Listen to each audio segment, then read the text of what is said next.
ज्ञानं विददाति पूर्वं यो वै वेदाहुं च बृहणोति तस्मै दम्भदेवमात्मबुद्धिप्रकाशं मुमुक्षुर्वै शरणमहं प्रपद्ये। ओम नमो ब्रह्मादिभ्यो ब्रह्मविद्यासम्प्रदायकर्तृभ्यो वंशऋषिभ्यो महत्यो नमो गुरुभ्यः। सर्वोपप्लवरहितः प्रज्ञानगणः प्रत्यगर्तो ब्रह्मैवाहमस्मि। ओम ब्रह्मानन्दं परमसुखदं केवलं ज्ञानमूर्तिं त्वन्त्वातीतं गगनशत्रुशं तत्त्वमस्यादिलक्ष्यम् ஏகம் நித்யம் விமலமஜலம் சர்வதி சாட்சிபூதம் பாவாதீதம் திரிகுணரகிதம் சத்குரும் தம் நமாமி. குருர் பிரம்மா குருர் விஷ்ணு குருர் தேவோ மகேஸ்வரः குருரேவ பரம் பிரம்ம தஸ்மை ஸ்ரீ குரவே நமः. சகனா பவது இந்த பிரார்த்தனை ஸ்லோகம் 132 படிக்கணும். ஓம் சகனா பவது சகனௌ புனக்து சக வீர்யம் கரவாவகை தேஜஸ்வினாவதீதமஸ்து மா வித்விஷாவகை. ஓம் சாந்தி சாந்தி சாந்தி.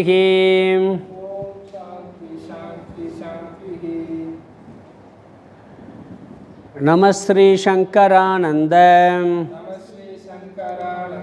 குருபாதாம்புஜன்மனே சவிலாசமகாமோக கிராகக்ராஷைகர்மணே. ஸ்லோகம் 132. அஸ்வதந்த்ராஹி மாயா ஸ்யாத் அப்ரதீதேர்விநாசிதிம் ஸ்வதந்த்ராபி ததைவ ஸ்யாத் அசங்கஸ்யான்யதா கிருதேஹே. அஸ்வதந்த்ராஹி மாயா ஸ்யாத் அப்ரதீதேர்விநாசிதிம் ஸ்வதந்த்ராபி ததைவ ஸ்யாத் அசங்கஸ்யான்யதா கிருதேஹே. பஞ்சதசி 6வது அத்தியாயம் சித்திரதீப பிரகரணம். 131 ஸ்லோகம் பார்த்து 132வது ஸ்லோகம் போன கிளாஸில் பார்த்தோம். இதில் முதல்ல சித்திர உதாரணம், பிறகு ஆகாஷ உதாரணம், இதெல்லாம் சொல்லி இந்த சிருஷ்டி தத்துவம், ஜீவ தத்துவம், ஈஸ்வர தத்துவம், பிரம்ம தத்துவம் எல்லாம் சுருக்கமாக சொன்னார். பிறகு ஜீவ விசாரம் ஆரம்பிக்கப்பட்டது. ஜீவன்னா என்ன அப்படிங்கிறது. பிறகு அதில் இருக்கக்கூடிய சந்தேகங்கள்லாம் சொல்லி ஜீவனை எதெல்லாம் ஜீவன் சொல்கிறாங்க, எந்தெந்த மதவாதிகள் எது ஜீவன் அப்படிங்கிறத சொல்கிறாங்கலாம் சொல்லி அதெல்லாம் நிவர்த்தி பண்ணி முடித்தார். பிறகு ஈஸ்வர விசாரம் வந்தது. அந்த ஜீவ விசாரத்தில் மற்ற மத கருத்துக்கள் எல்லாமே வந்தது. பிறகு ஈஸ்வர விசாரம். ஈஸ்வர விசாரம் எங்கே வந்துச்சுன்னு சொன்னீங்கன்னா 102 ஈஸ்வர விசாரம் வந்தது. அந்த ஈஸ்வர விசாரத்தில் ஈஸ்வரன்னா என்ன அப்படிங்கிற கருத்தெல்லாம் பார்த்தோம். அதில் யார் எப்படியெல்லாம் ஈஸ்வரனை சொல்கிறாங்க அப்படிங்கிற கருத்து நிறையா வந்தது. அதில் ஜீவன் வேறு, ஈஸ்வரன் வேறு இப்படிங்கிற கருத்து. பகவான் ஈஸ்வரனை யாரை என்னென்ன விஷயத்தில் வழிபடுறாங்க அப்படின்னு சொல்லும் பொழுது விஷ்ணு ஈஸ்வரன், சிவன் ஈஸ்வரன், பிரம்மா, இப்படி பல கருத்துக்கள் வந்து அதுக்கு முன்னாடி வேறு கருத்துக்கள்லாம் நிறையா வந்தது. பிறகு கடைசியில் இந்த ஈஸ்வர தத்துவம் முடியும் போது விநாயகர் தான் ஈஸ்வரன், சிவன் தான் ஈஸ்வரன், பிரம்மன் தான் ஈஸ்வரன் சொல்லி கடைசியில் முடிவரை பண்ணார் அவர். இதெல்லாம் தெளிவாக தெரிஞ்சுக்கிட்டால் இந்த சந்தேகம் குழப்பமெல்லாம் வராது அப்படின்னு சொல்லி ஈஸ்வர விசாரத்தையும் நான் பார்த்து முடித்தோம். ஜீவ விசாரம், ஈஸ்வர விசாரம், இது ரெண்டில் இருக்கக்கூடிய குழப்பங்கள் எல்லாம் பார்த்து முடிச்சுட்டு கடைசியில் அந்த ஈஸ்வர விசாரத்தில் சொன்னார், எல்லாத்தையும் கடவுளாக பார்க்குற புத்தி இருக்குது. அரச மரம், எருக்கஞ்செடி, துளசி, பிறகு தாவரங்கள்லேருந்து எல்லாத்தையுமே நம்ம ஈஸ்வரனாக பார்க்கின்றோம் அப்படிங்கிற ஒரு கருத்து வந்தது. இது ஈஸ்வர விசாரத்தில் முடிஞ்ச பிறகு நாம் என்ன விசாரத்தை ஆரம்பித்தோம் சொன்னால் மாயா விசாரம், மாயா தத்துவம், மாயா தத்துவ விசாரம் வந்தது. இதில் மாயையை பற்றி பேசும்பொழுது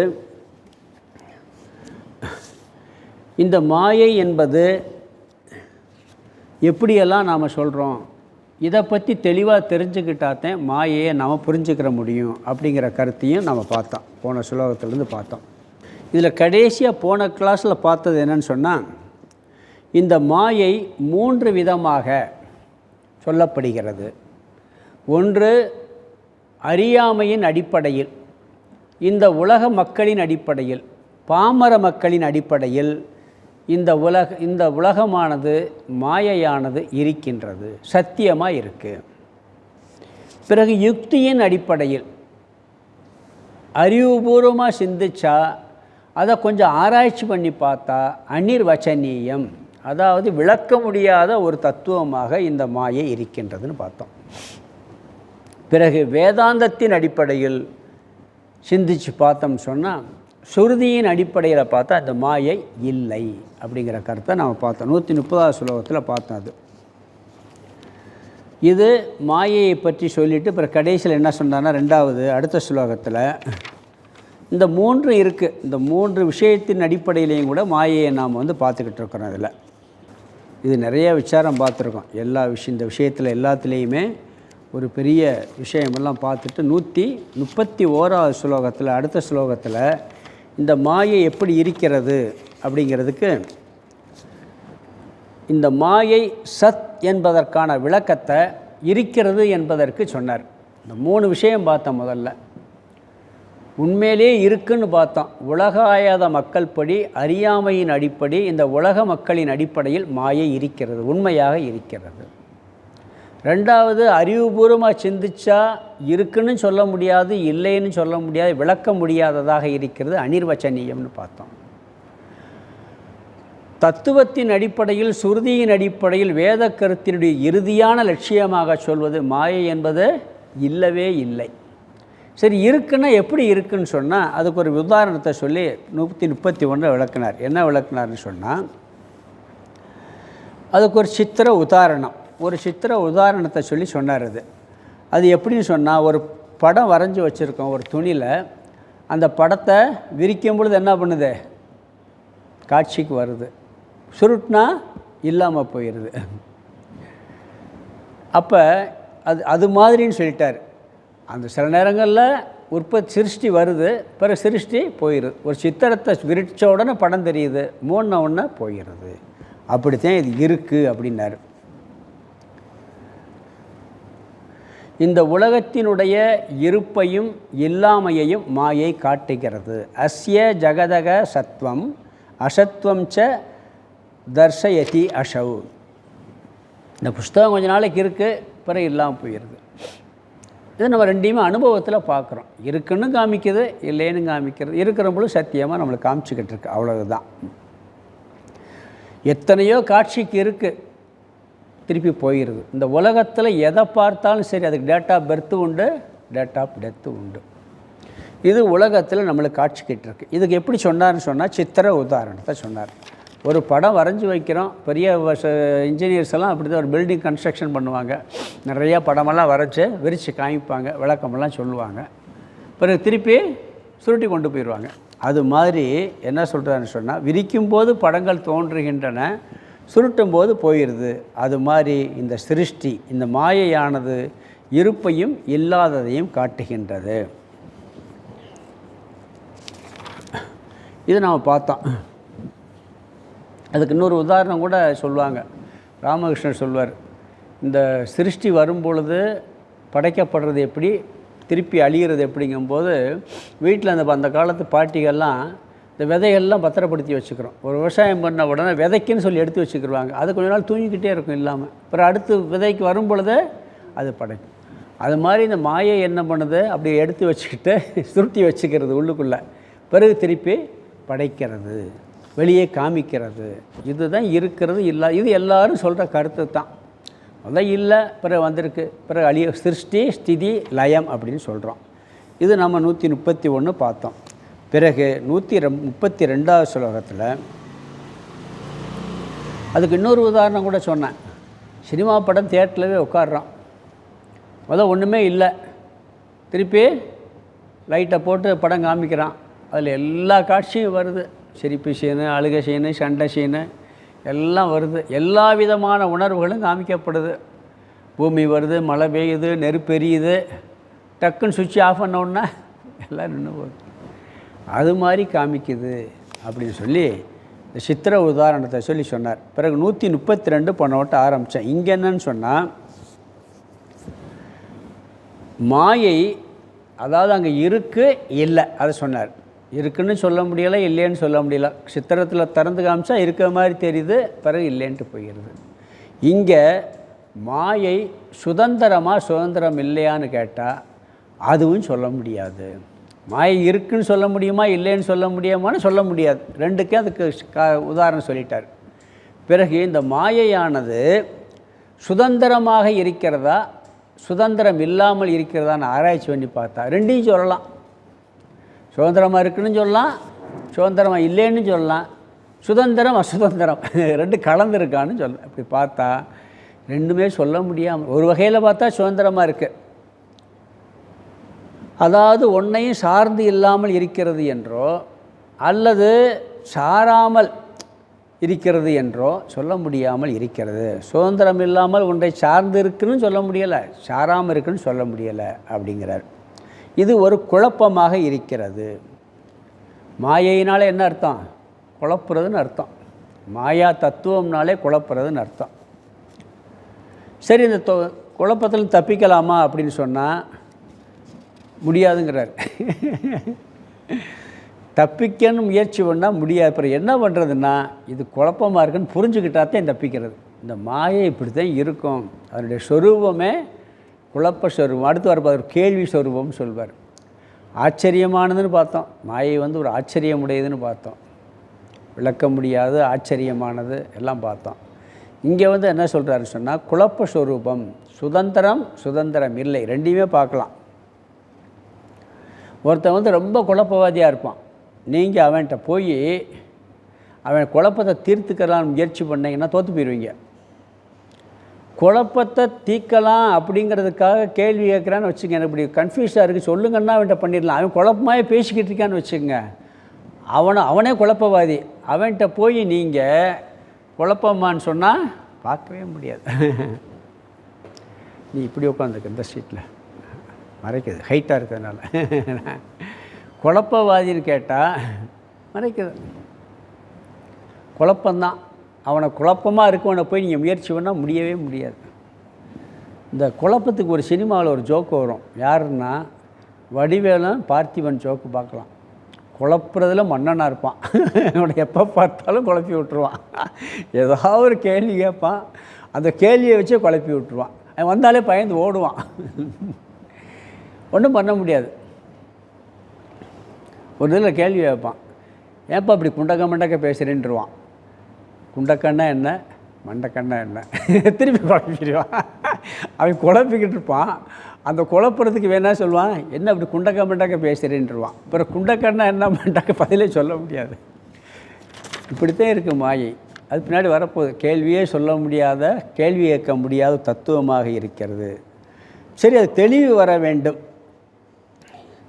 அது குழப்பமாக இருக்கிறது என்றதை தெளிவாக புரிந்து கொண்டால் அதிலிருந்து விடுபட்டுருவோம் நாம். இந்த மாயை ஒரு குழப்ப சொரூபம்தான் அப்படின்னு நினைக்கணும். மாயை சுதந்திரமானால் சொல்ல முடியாது, சுதந்திரம் இல்லையானாலும் சொல்ல முடியாது, ரெண்டின் சேர்க்கையானு சொல்ல முடியாது.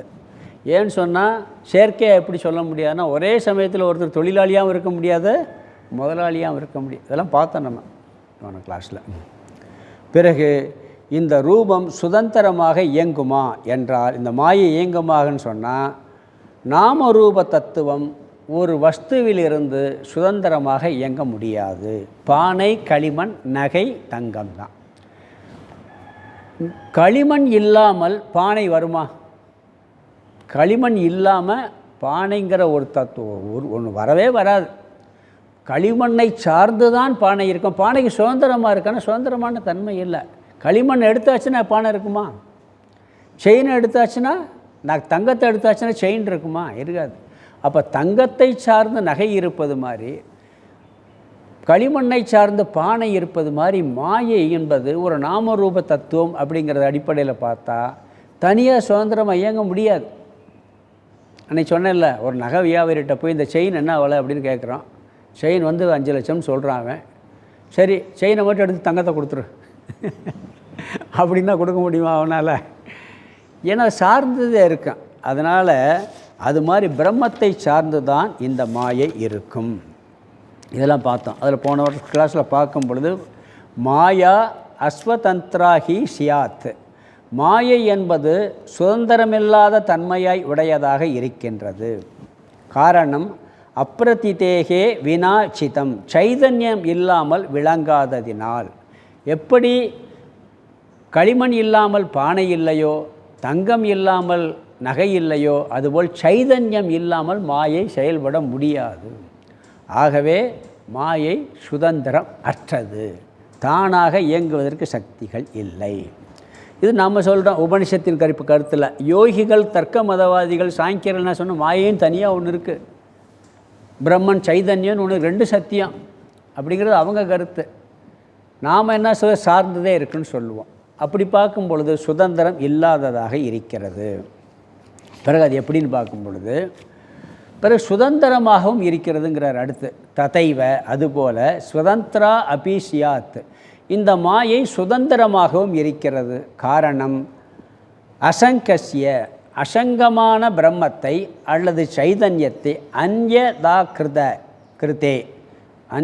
கிருதே வேறு விதமாக மாற்றுவதால், அதாவது சம்சாரமற்ற, எதோடும் சம்பந்தப்படாத சுத்தமான பிரம்ம தத்துவத்தை சம்பந்தப்பட்டதாக, சம்சாரம் உடையதாக இந்த மாயை மாற்றிடுதே. அது யாரை வச்சு மாற்றுறது இல்லையா, அதுவாக மாற்றிப்படுதே. அப்போ அது மாற்றுற சக்தி அதுக்கு இருக்கா இல்லையா? அப்போ அது சுதந்திரமாக இருக்கா இல்லையா? இயங்க முடியாதுன்னு பார்க்கும்போது சுதந்திரமாக இல்லை. இதுதான் குழப்பம். மாயை இப்படி தான் இருக்குது. அது கிரிட்டிசைஸ் பண்ணி பார்த்தோம்னா அது விளக்க முடியாததாக இருக்குது, இருக்கிறது மாதிரி இருக்குது, இல்லாதது மாதிரி இருக்குது, சுதந்திரமாக இருக்கிறது மாதிரி இருக்குது, சுதந்திரமாக இல்லாதது மாதிரி இருக்குது. இப்போ பார்த்தா சுதந்திரம் ஒரு வேலையை பண்ணுது, பெரிய வேலையை பண்ணுது.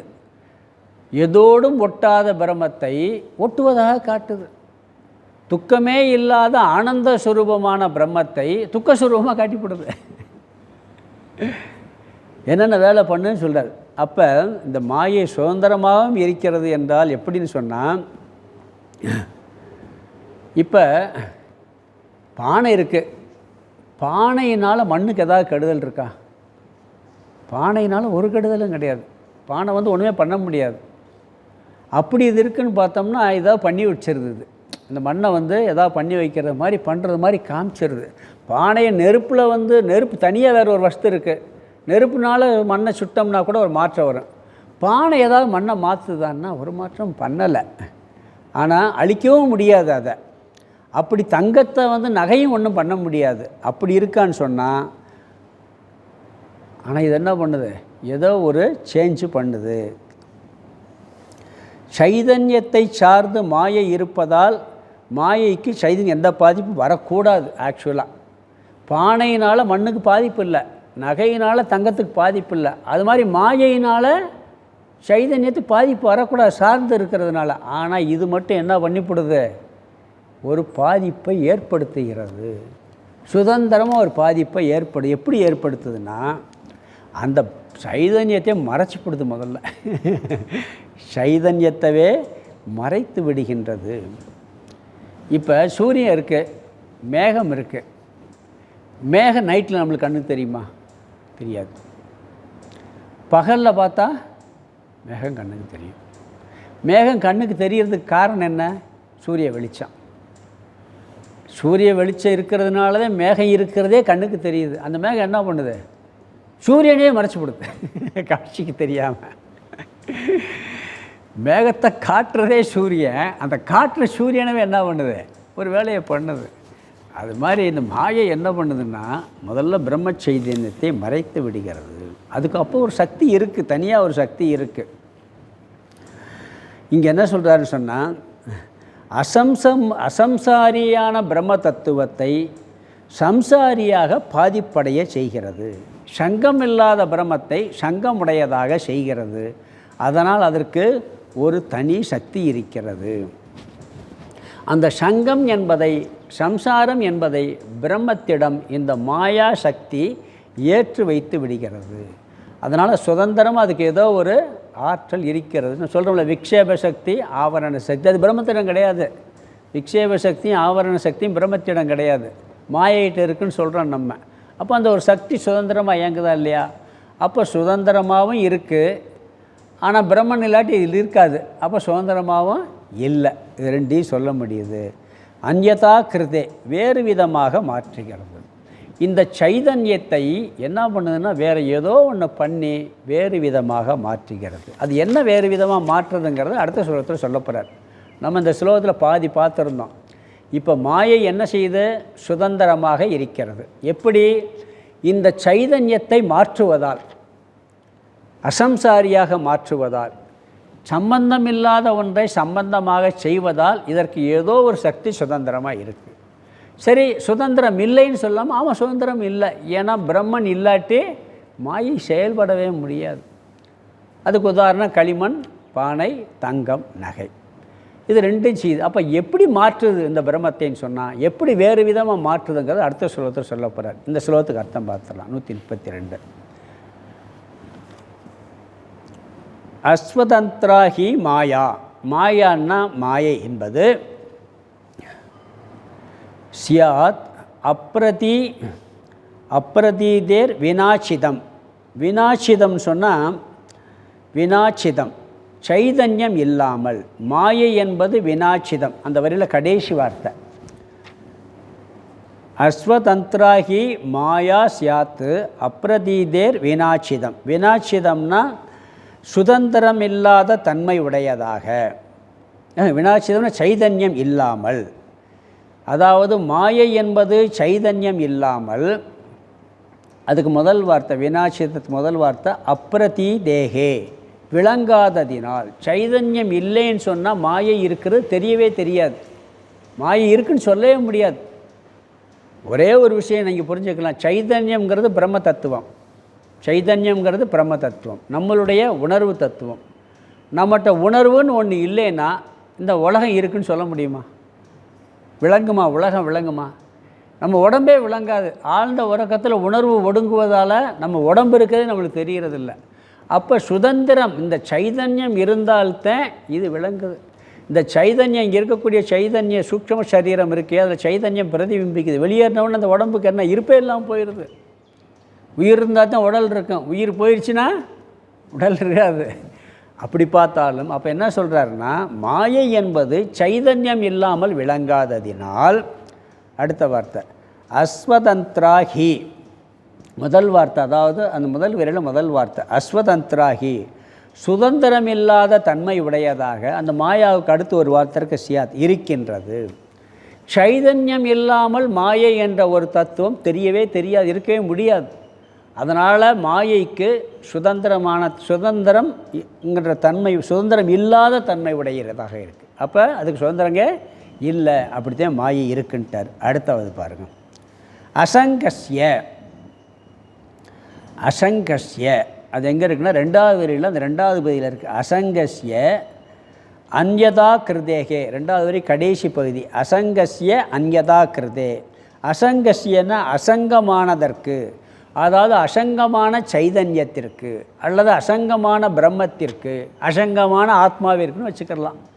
அது எதோடும் சம்பந்தப்படாததற்கு. அந்யதா கிருதே, அதுக்கு அடுத்த வார்த்தை வேறு விதமாக மாற்றுவதால், அசங்கம் உள்ளதாக மாற்றுவதால், சங்கமில்லாததை சங்கமுள்ளதாக மாற்றுவதால். இரண்டாவது வரி முதல் வார்த்தை ஸ்வதந்திராபி ததைவ, ததைவன்னா அவ்விதமே, சுதந்திரா அபி சுதந்திரமானதாகவும், சியாத் இருக்கின்றது, சுதந்திரமானதாகவும் இருக்கின்றது. ரெண்டு காரணம் சொல்கிற. மாயை சுதந்திரம் இல்லை. அதற்கு என்ன காரணம்? சைதன்யம் இல்லாட்டி மாயை இல்லை, விளங்காது. தங்கம் இல்லாட்டி நகை இல்லை, மண் இல்லாட்டி பானை இல்லை. அதனால் அதுக்கு சுதந்திரம் இல்லை. பிறகு சுதந்திரமாக இருக்குது. என்ன பண்ணுன்னா அசங்கமான சைதன்யத்தை அசங்கமுடையதாக மாற்றுகிறது. அதனால் அந்த மாற்றக்கூடிய சக்தி அதுக்கு இருப்பதனால அது சுதந்திரமாக இருக்கிறது. சங்கமற்றதை சங்கமுடையதாக மாற்றுகிறது. அதை வேறு விதமாக மாற்றுதுங்கிறார். சங்கம் இல்லாததை வேறு விதமாக மாற்றுன்னு அர்த்தம். சங்கம் இல்லாததை சங்கமுடையதாக மாற்றுகிறது. அது என்ன, எப்படி வேறு விதமாக மாற்றுறதுங்கிறது அடுத்து 133வது ஸ்லோகத்தில் சொல்கிறாரு. 133 படிக்கலாம். கூடஸ்தா சங்கமாத்மானம் ஜகத்வேன கரோதிசாம் சிதாபாசஸ்வரூபேன ஜீவேஷாவபி நிர்மமே. கூடஸ்தா சங்கமாத்மானம் ஜகத்வேன கரோதிசாம் சிதாபாசஸ்வரூபேன ஜீவேஷாவபி நிர்மமே.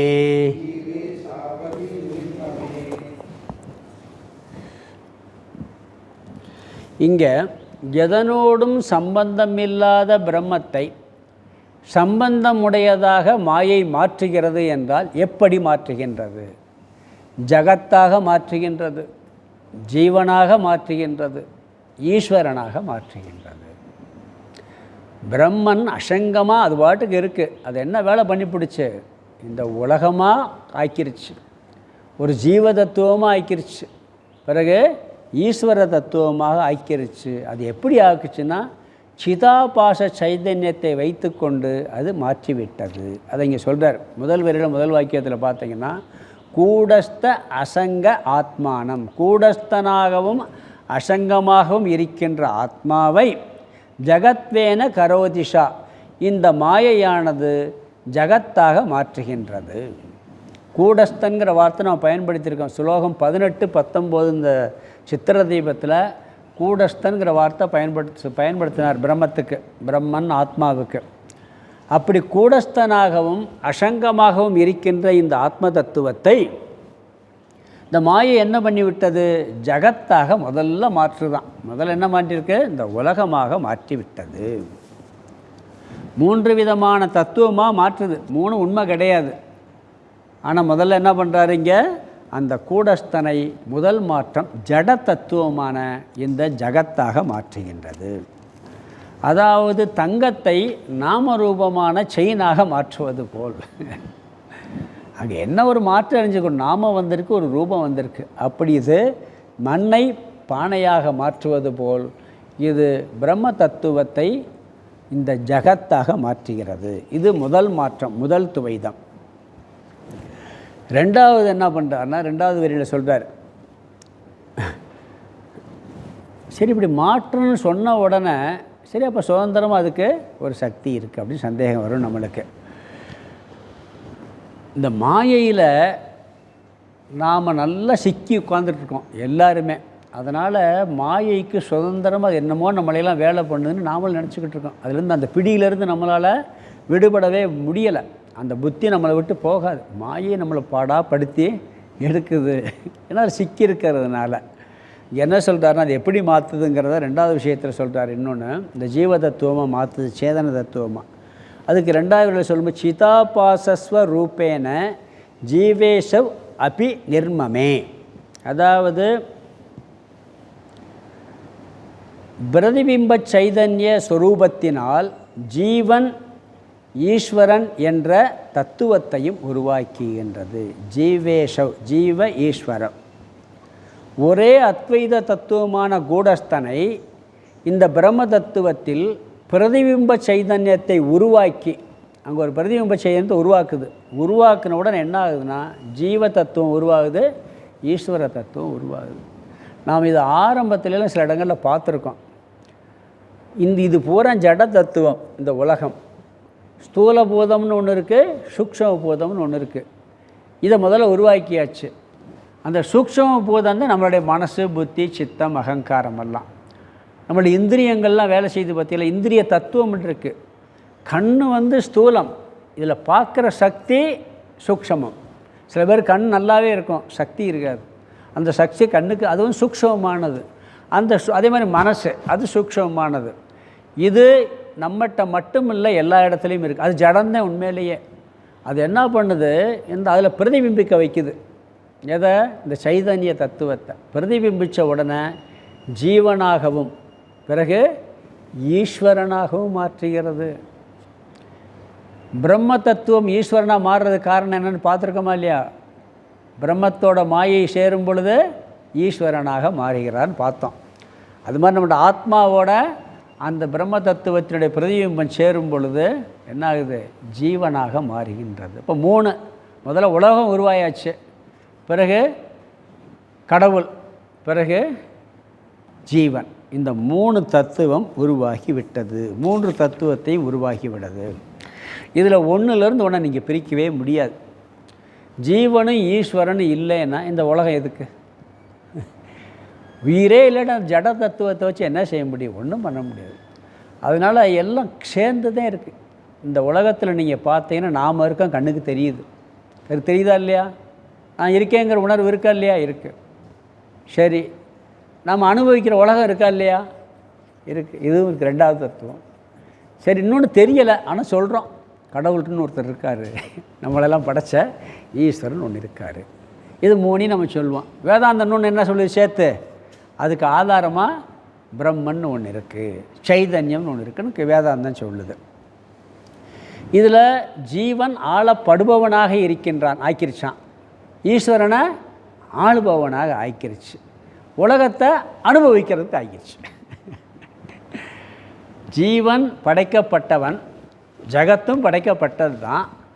இதில் இவன் ஆளப்படுபவன், ஈஸ்வரன் ஆளுபவன். சரி, 2 பேருக்கு இருக்கிற கடை வேணும்ல, அதுக்கு உலகம். நம்ம உலகம் மட்டுமா இருக்கு? வேறு எத்தனையோ உலகங்கள்லாம் இருக்குது, பார்க்குறோமா இல்லைங்களா? உலகம் எதுக்கு? அனுபவிக்கிறதுக்கு. கடவுள் எதுக்கு? இந்த அனுபவிக்கிறதுக்கு. பாவ புண்ணியமெல்லாம் நம்ம பண்ணுறோம், அதுக்கு இந்த உலகம் தேவை. நல்லது பண்ணுறோம், கெட்டது பண்ணுறோம். பாவம் பண்ணால் கஷ்டத்தை அனுபவிக்கணும், புண்ணியம் பண்ணால் சுகத்தை அனுபவிக்கணும். இதுக்கு என்ன பண்ணிருச்சு? இந்த உலகத்துலேயும் அதுக்கு வாய்ப்பை கொடுத்துருச்சு. ரொம்ப புண்ணியம் பண்ணால் சொர்க்கத்துன்னு ஒரு உலகத்தை கொடுத்து அங்கே போய் அனுபவி, நரகம்னா அங்கே போய் அனுபவி. சரி, அதுக்கு மேலே நீ புண்ணியம் பண்ண, நீ போ பிரம்மலோகத்துக்கு போ. இதெல்லாம் ஜகத்து தானே. அது எந்த லோகமாக இருந்தாலும் ஜகத்து தான். அனுபவிக்கப்படுபவை, ஈஸ்வரனாலும் ஜீவனாலும் அனுபவிக்கப்படுபவை உலகமெல்லாம். அப்போ படைக்கப்பட்டவன், படைப்பவன், இது 2க்கும் அனுபவிக்கப்படக்கூடிய வஸ்து. இது 3 என்ன பண்ணிருச்சு? மாயை தன்னுடைய ஒரு சக்தியால் படைத்து விட்டது, உருவாக்கி விட்டது. சரி, இதெல்லாம் எங்கேருந்துப்பா படைச்சிச்சு அப்படின்னு சொன்னால் மாற்றிருச்சு, அவ்வளோதான். 3 விதமாக பிரம்மத்தையே மாற்றிருச்சு. அதில் ஒரு சந்தேகம் வர, அந்த பால் இருக்குது பார்த்தீங்களா, பாலை நம்ம தயிராக மாற்றுறோம். தயிராக மாற்றிட்டு பிறகு நான் தயிரை என்ன பண்ணுறோம்? மோராகவும் வெண்ணெயாகவும் மாற்றுறோம். பிறகு வெண்ணெயாக நெய்யாக மாற்றுறோம். இதெல்லாம் மாற்றின பிறகு பால் இருக்குமா? பால் இருக்காது. பால் என்ன பண்ணிட்டான்? வேறையாக கொண்டு வந்துட்டான். பாலுங்கிற அந்த ஒரு கான்செப்டே இருக்காது அதுக்கு பிறகு. அது மாதிரி பிரம்மத்தை அப்படி மாற்றி பிடிச்சா அப்படின்னா, அப்படி பார்த்தா பிரம்மம் இருக்கக்கூடாது. அதுவாக இருக்கும்போதே மாற்றி வச்சிருச்சான். அது ஒரு பாலை டிஸ்டர்ப் பண்ணி தான் தயிராக மாற்றுறோம். அப்போ பால் போயிருச்சு, பாலுங்கிற கான்செப்டே போயிருச்சு. அப்படி மாற்றிருக்கான்னா அது தன் சொரூபத்தை இழந்துருச்சு பால். அப்படி பிரம்ம சொரூபத்தை இழந்துருச்சா அப்படின்னா இல்லை. அதே பெரிய ஆச்சரியம். பிரம்மத்தினுடைய சொரூபத்தை கொஞ்சம் கூட மாற்றாமல், ஒன்றுமே மாற்றாமல், ஆனால் இத்தனை உருவாக்கி வச்சிருச்சு மாயை. அது எப்படி அப்படிங்கிறதுக்கு அடுத்த ஸ்லோகத்தில் விளக்கம் சொல்கிறார். அதாவது பிரம்மன் பேசாமல் இருக்கு, இது என்ன பண்ணுது? போய் அதை டிஸ்டர்ப் பண்ணி ஏதாவது மாற்றி விட்டுருச்சு. சில பேர் சொல்லுவாங்க, அதுவும் சினிமாவிலே இந்த வசனம் வராது, இவன் தான் சொல்லுவான். எப்போ பார்த்தாலும் நம்ம யார் வடிவேல் தான் சொல்லுவாப்புல, நான் செவனேன்னு தாண்டா இருந்தேன். நான் செவனேன்னு சும்மா தானே இருந்தேன். என்னைய போய் ஏன் இந்த பாடாக படுத்துறீங்க? கூட எவனா ஒருத்தன் அவரோட வில்லங்கத்தை இழுத்து விட்டுருவான். அப்போ அந்த வார்த்தையை அடிக்குறுக்கா சொல்லுவான். நம்ம கிராமத்துலேயும் சொல்லுவான், அவன் பாட்டுக்கு செவனேன்னு இருந்தேன்ப்பா, இவன் போய் அவனை வம்ப இழுத்து படாத பாடு படுத்தி விட்டான்னு சொல்லுவாங்க. அதுவும் பிரம்ம சிவனேன்னு இருக்குது.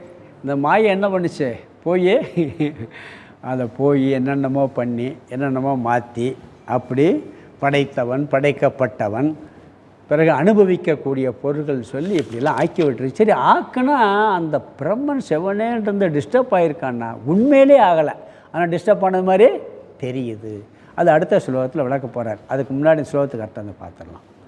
கூடஸ்த அசங்கம், கூடஸ்தா சங்கம் அப்படின்னு இருக்கு. ஆத்மானம் கூடஸ்தனா கூடஸ்தனாய், கூடஸ்தனா பிரம்மன் அர்த்தம். பிரம்மன் ஆத்மாவுக்கு கூடஸ்தன் ஒரு பேர் இருக்குது. கூடஸ்தனாய் அசங்கம், அசங்கமாய் இருக்கும் ஆத்மாவை, கூடஸ்தனாய் அசங்கமாக இருக்கும் ஆத்மாவை, ஷா அந்த கடைசி வார்த்தை ஷான்னு அது அந்த மாயையானது ஜகத்வேன கரோதி, ஜகத்வேன கரோதி ஷான் இருக்கு. ஷான்னா அது அந்த மாயையானது ஜகத்வேன ஜகத்தாக, கரோதி செய்கின்றது மாற்றுகின்றது, அந்த ஆத்மாவை ஜகத்தாக மாற்றுகின்றது. சரி, ஜகத்தாக மாற்றி பேசாமல் இருக்கான்னா அடுத்து ரெண்டாவது வரி சிதாபாச ஸ்வரூபேன, சிதாபாச பிரதிபிம்ப சைதன்ய, ஸ்வரூபேன ஸ்வரூபத்தினால். இந்த உயிர் தத்துவம் உணர்வு தத்துவம் வருவதற்கு காரணம் பிரதிபிம்ப சைதன்யம். நம்ம பார்த்துருக்கோம். நம்ம இதெல்லாம் முன்னாடி கொஞ்சம் ரீகலெக்ட் பண்ணால் ஞாபகத்துக்கு வரும். இந்த உயிர் தத்துவம் எதில் வருது? பிரதிபிம்ப சைதன்யத்தில் வருது. அதாவது சூரியன், ஒரே சூரியன் எங்கே அப்படியே இருக்குது, ஆனால் அதனுடைய பிம்பம் 1000 கலசம் வச்சா அந்த கலசத்தில் பிரதிபிம்பம் ரெஃப்ளெக்ட் ஆகுது. இங்கே வெளிச்சம் இல்லை, வெளியே ஒரு கண்ணாடி வச்சோம்னா அதில் ரெஃப்ளெக்ட் ஆகி அடிக்கும் அந்த பிரதிபிம்பம். அப்படி பிரதிபிம்ப சைதன்யம் மனசில் அந்த ஆத்மாவினுடைய பிரதிபிம்பம் இருப்பதனால தான் நாமெல்லாம் உணர்வு தத்துவமாக இருக்கோம், ஈஸ்வரனும் உணர்வு தத்துவமாக இருக்கார். அப்படிப்பட்ட பிரதிபிம்ப சைதன்யத்தினால் என்ன பண்ணிருச்சு, எப்படி ஆயிருக்கு, ஜகத்தாக செஞ்சதை பிறகு ஸ்வரூபேன ஜீவ ஈஷவ் அபி, ஜீவே ஷாவ் அபின்னு இருக்காது, பிரித்தோம்னா ஜீவ ஈஷவ் அபி, ஜீவனையும் ஈஸ்வரனையும் கூட நிர்மமே உருவாக்குகின்றது. இதுக்கு இன்னொரு வார்த்தை கல்பித்து விடுகின்றதே கரெக்டு. உண்மையிலே உருவாக்கலை, ஒரு கல்பனை பண்ணி விட்டுருச்சு. கல்பனையில் தான் வாழ்ந்துக்கிட்டு இருக்கேன் எல்லாம். இப்போ இங்கே என்ன அர்த்தம்னா ஆத்மா அசங்கம், அதை ஜகத்தாகவும் ஜீவனாகவும் ஈஸ்வரனாகவும் உருவாக்கியது இந்த மாயை. அதனால் அது சுதந்திரம். ஏற்கனவே பார்த்தது சைதன்யம் இல்லாமல் அது செயல்பட முடியாததால் அது சுதந்திரமற்றது. இங்கே 3 உருவாக்கியிருக்கு, அந்த சக்தி இருப்பதுனால அது சுதந்திரமாகவும் இருக்கிறது. நீ அடுத்த ஸ்லோகத்தில் என்ன சொல்கிறான்னு சொன்னால், எந்த பாதிப்பும் செய்யாமல் உருவாக்கி விட்டது, அதே பெரிய விஷயம். இது 134 134 படிக்கலாம். கூடஸ்தம் அனுபத்ருத்யம் கரோதி ஜகதாதிகம் துர்க்கடைகவிதாயின்யாம் மாயாயாம் காஷமத்கிருதிஹி கூடஸ்தமனுபத்மருத்ய கரோதி ஜகதாதிகம் துர்க்கடைகவிதாயின்யாம் மாயாயாம் காசமத்கிருதிஹி.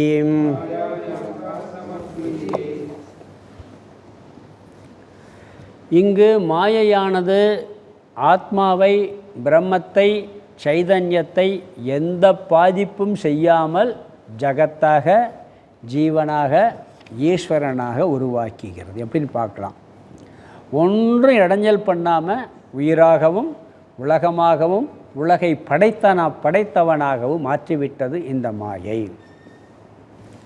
பாலை அப்படியே வச்சுக்கிட்டு தயிராக வெண்ணையாக மாற்றினா நம்மளுக்கு எவ்வளோ சந்தோஷமாக இருக்கும். பாலும் கிடைக்கும், அப்போ தயிரும் கிடச்சிடும். ஆனால் அப்படி இல்லை. இங்கே மாற்றிடுறோம். நம்ம 1 லிட்டர் பாலை வச்சுக்கிட்டு 1 லிட்டர் தயிர் ஆக்கிட்டோம்னா பால் அப்படியே இருந்தால் என்ன கிடைக்கும்? அதை விட சந்தோஷம் ஏதாவது இருக்கும். ஆனால் அப்படி செய்யலை. இது என்ன பண்ணுக்கு அப்படியே வச்சுக்கிட்டு மாற்றிருச்சு. என்ன பண்ணுக்கு அதை எப்படி செய்ய முடியுமா? பாலை மாற்றாமே தயிராக்க முடியுமான்னா அது நம்மளால் முடியாது. ஆனால் மாயை என்ன பண்ணி பிடிச்சே செஞ்சிருச்சு. அதனால தான் ஆச்சரியமானதுங்கிறோம். ஒன்றுமே பண்ணாமல் 1 கிலோ தங்கத்தை வச்சுட்டு 10 கிலோ செயின், 10 மோதிரம், 10 செயின், 10 தோடெல்லாம் செய்யுங்கன்னு சொல்கிறோம். தங்கத்தை அப்படியே வச்சுக்கிட்டு செஞ்சு கொடுத்து அவ்வளோ சந்தோஷமாக இருக்கும். முடியாது. ஆனால் என்ன பண்ணிருச்சு? வச்சுக்கிட்டு அப்படியே பண்ணிருச்சு. அப்படியே வச்சுக்கிட்டு பண்ணிருச்சு. இதனால தான் ஆச்சரியம். பிரம்மனை அப்படியே வைத்து கொண்டு பிரம்மத்திற்கு நிகராக உலகையும் உயிரையும் பிறகு இதை படைத்தவனையும் உருவாக்கிவிட்டது. அதனால தான் நம்ம வேதாந்தத்தில் ஒரு மந்திரம் இருக்குது. கிளாஸ் முடியும் போது சொல்லுவோம், ஓம் பூர்ணமிதம் பூர்ணாத் பூர்ணமுதட்சியதே பூர்ணஸ்ய பூர்ணமாதாய பூர்ணமேவாவ சிஷ்யதே. இந்த மந்திரம் புரிஞ்சுன்னா வேதாந்தம் முழுசாக ஓவர்னு அர்த்தம். எப்படின்னீங்கன்னா பிரம்மன் பூர்ணமாக இருக்கான். பூர்ணத்திலிருந்து பூர்ணம் வந்ததான். இந்த இதெல்லாம் சரி வந்துருச்சுன்னா அந்த பூர்ணம் காலியாகி போச்சு, அது பூர்ணம் அப்படியே இருக்கும். பூரணத்திலிருந்து பூர்ணம் வந்த பிறகும் கூட பூர்ணமே எஞ்சி இருக்குது. மிச்சம் இருக்கிறது வந்ததும் பூர்ணமாக இருக்குது, இருக்கிறதும் பூர்ணமாக இருக்குது. இது சாதாரணமாக பார்த்தா இப்போ இந்த தத்துவத்தை புரிஞ்சு இதை கொண்டு புரித்து நல்லா ஆராய்ச்சி பண்ணி அது விளக்கம் இருக்குது. இது வேத மந்திரத்துடைய சாந்தி பாட மந்திரம். அதுதான் நம்ம கிளாஸ் முடியும் போது தான் சொல்கிறோம். அது மாதிரி பிரம்மத்திலேருந்து உருவாக்கின பிறகு அது என்ன வரணும்? அது அப்படியே இருக்குது, கொஞ்சம் கூட மாறலை. அது ஆனால் என்ன பண்ணும்? மாற்ற மாதிரியே நம்மளுக்கு ஒரு காட்சியை கொடுக்கின்றது. அது சொல்கிறார் முதல் பகுதி பார்த்தீங்கன்னா, கூடஸ்தம் அனுபத்ருத்திய, கூடஸ்தனை அல்லது பிரம தத்துவத்தை, சைதன்ய தத்துவத்தை, ஆத்ம தத்துவத்தை எந்த விதமான பாதிப்பிற்கும் உட்படாமல், அனுபத்ருத்தியன எந்த விதமான பாதிப்பிற்கும் உட்படுத்தாமல், கரோதி ஜகதாதிகம், ஜகத் ஆதிகம்னா சொன்னார்ல, ஜகத்து ஜீவன் ஈஸ்வரன், ஆதிகம்னா ஜகத் முதலியவற்றை செய்துவிட்டது, உருவாக்கிவிட்டது. ஜகத்து எல்லாம் உருவாக்கிடுச்சு. ஜகத் ஜீவன் ஈஸ்வரன் அப்படிங்கிறதெல்லாம் உண்மையிலேயே இதனுடைய உண்மை சொரூபத்தை புரிஞ்சிட்டோம்னு வச்சுக்கோங்க, வேதாந்தம் முடிஞ்சு. ஜகத்துனா என்ன, ஜீவன்னா என்ன, ஈஸ்வரன்னா என்ன, பிரம்மன்னா என்ன. பிரம்மன் அழியாத ஒரு தத்துவம், மாறாத தத்துவத்திடம் ஒரு தோற்றமாக ஜீவனும் ஈஸ்வரனும் ஜகத்தும் வந்திருக்கு. இதை புரிகிறது தான் வேதாந்தம் முழுசாக டோட்டலாக. இதை புரிஞ்சு போச்சுன்னு வச்சுக்கோங்களேன், நல்லா தெளிவாக சொல்லலாம், புரியும். புரிஞ்ச மாதிரி இருக்கும், பிறகு சந்தேகம் வரும். ஏன்னா ஊறி போயிருக்கும். இந்த ஜென்மம் இல்லை, பல கோடி ஜென்மங்களில் இந்த உடலோடையும் உலகோடையும் வாழ்ந்து பழகிட்டோம். இது ஒரு கற்பனை, ஒரு மாயை, ஒரு மித்தியா அப்படிங்கிறத புரிஞ்சுக்கிறது கஷ்டமாக இருக்கும். இதை புரிகிறது தான் விஷயமே. அப்படி இது மாறாத ஒரு தத்துவத்தை வைத்து கொண்டு இவ்வளவும் ஒரு காட்சியாக காட்டிவிட்டது. இதை புரிஞ்சுன்னா வேதாந்தமே ஓவர் ஆயிரும். இந்த மாயை மித்தியாங்கிற வார்த்தையில் அதுக்குள்ளே தான் வருது. அப்போ எந்த விதமான மாற்றமும் பிரம்மத்தை செய்யாமல், பிரம்மம் என்ற ஒரு தத்துவத்தை வைத்து கொண்டு எந்த விதமான மாற்றமும் செய்யாமல் 3ஐ உருவாக்கி விட்டது. எந்த பாதிப்பும் இல்லாமல் உருவாக்கிது. இந்த ஆதிபராசக்தி படம் பார்த்துருக்கீங்களா? ஆதிபராசக்தி படம் பார்த்துருப்பாரு. எனக்கு ரொம்ப நாளுக்கு முன்னாடி பார்த்தேன் ஞாபகம். அதுதான் மூலம் அப்படியே நிற்பாங்க ஆதிபராசக்தி.